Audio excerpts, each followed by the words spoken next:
वरुण और दिव्या की नई नई शादी हुई थी और शादी के बाद वह हनीमून मनाने के लिए कश्मीर गए थे। जैसे ही वह अपना हनीमून मनाकर अपने घर आए तो दिव्या की सास ने दिव्या से कहा, बहू ये घर तुम्हारा, घर की जिम्मेदारियां तुम्हारी।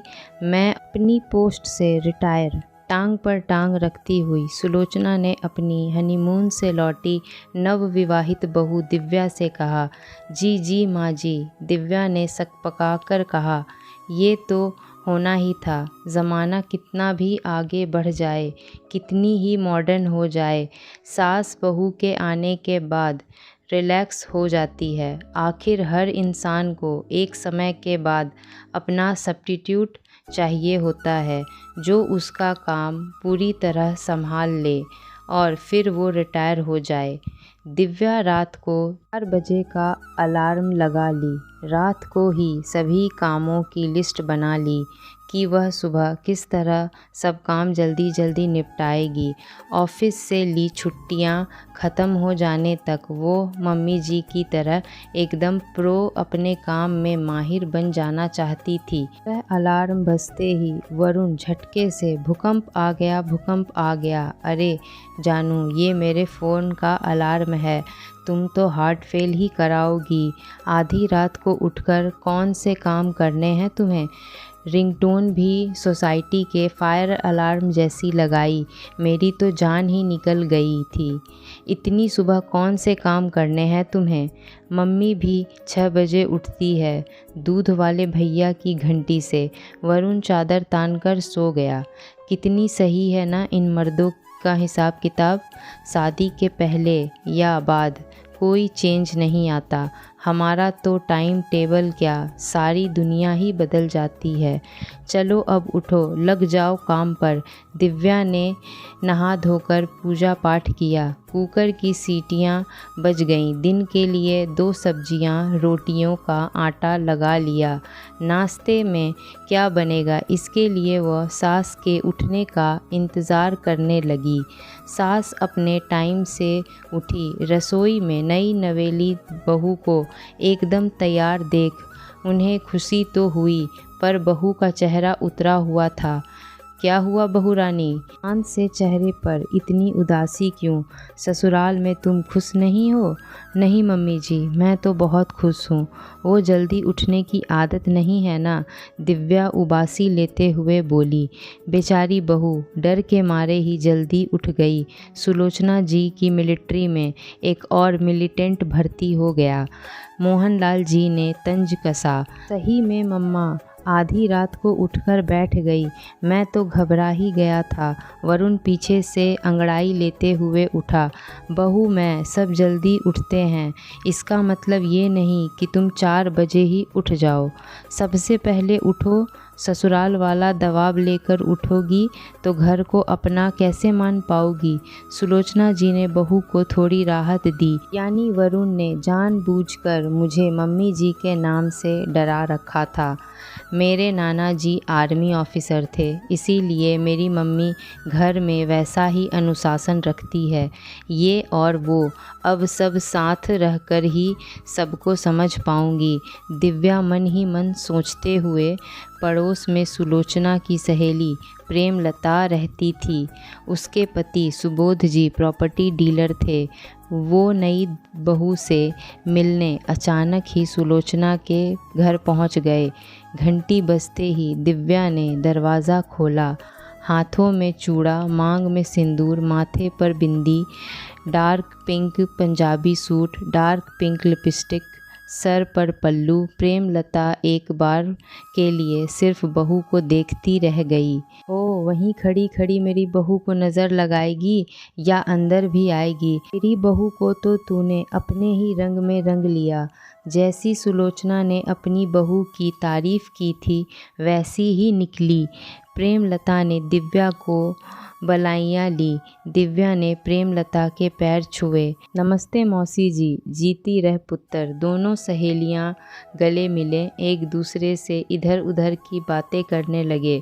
प्रेमलता दिव्या के टेबल पर रखे स्नैक्स को देखने लगी। रोस्टेड फ्रूट्स, मखाने, ओट्स वाले कुकीज़ और डार्क कॉफ़ी। ये क्या बहू, तूने तो सास की सहेली को भी सारी पसंद भी जान ली। जी मौसी जी, मम्मी जी और मैं दिन भर जिनकी बातें करते हैं उनमें से मम्मी की 80% बातें आपकी ही होती हैं। क्या बात है सुलोचना, तेरी तो लॉटरी खुल गई।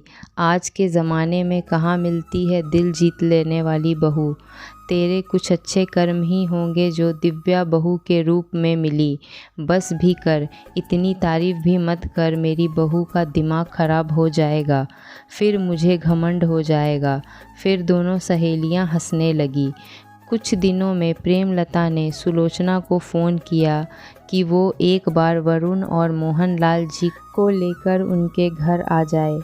क्या हुआ प्रेमलता, सब ठीक है ना? अरे हाँ, घबराने वाली बात नहीं है। मेरे मिस्टर एक प्लॉट की बात कर रहे थे, मुझे लगा तुझे इन्वेस्ट करना था, सो एक बार बुलाकर तुझे नक्शा दिखा दूँ। ओह, वरुण मोहनलाल जी को प्रॉपर्टी बहुत पसंद आई। लोकेशन के हिसाब से उसके दाम बहुत कम थे। डील फाइनल करें? सुबोध जी बोले, 1 मिनट, मेरी बहू मायके गई है, एक बार वो आ जाए, उससे सलाह मशवरा कर लें, फिर फाइनल करते हैं। सुलोचना की बात पर वरुण और मोहनलाल ने सहमति दिखाई।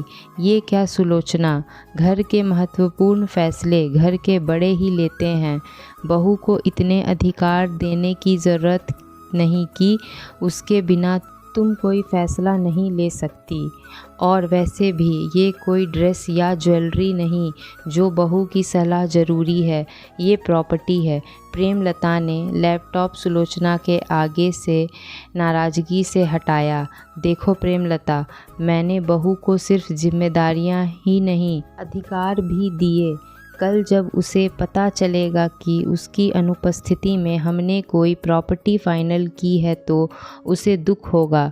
अब वो मेरे परिवार का हिस्सा है।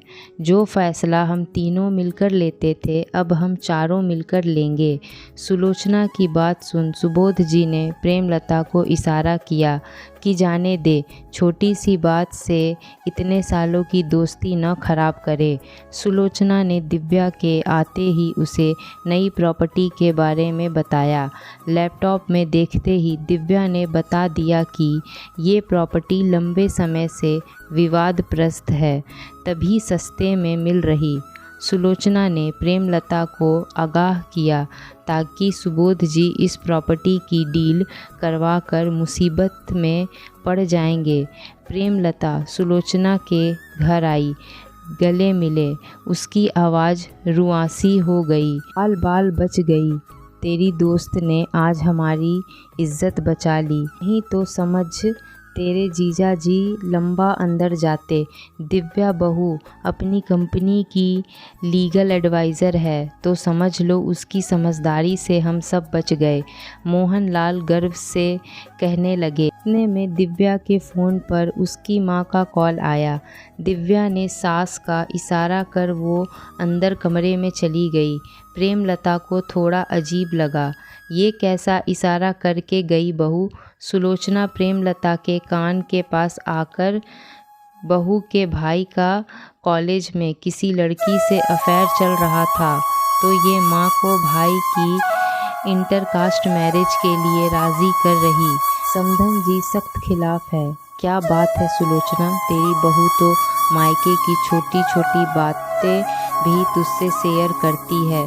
ज़्यादातर बहुएं मायके के बड़े से बड़े राज तक हजम कर जाती है। दोस्तों, जब बहू के रूप में घर में कोई नया सदस्य आता है, वो अपना 100% एफर्ट्स लगाता है एक नए माहौल में एडजस्ट करने के लिए, घर में सबका दिल जीतने के लिए। तो घर के बाकी सदस्यों को भी उनका मन और विश्वास जीतने का प्रयास करना चाहिए। और मैं अपनी बहू का विश्वास जीतती हूँ, इसीलिए वो मुझसे कुछ नहीं छुपाती। सही में सुलोचना, बहू को अपना कैसे करते हैं, कोई तुझसे सीखे। Hats off. दोस्तों, कई बार सास के सख्त रवैये को देख बहू को यह सोचती है कि मेरी सास अच्छी नहीं है, मगर वह यह इसलिए करती है ताकि बहू जिम्मेदार बन सके।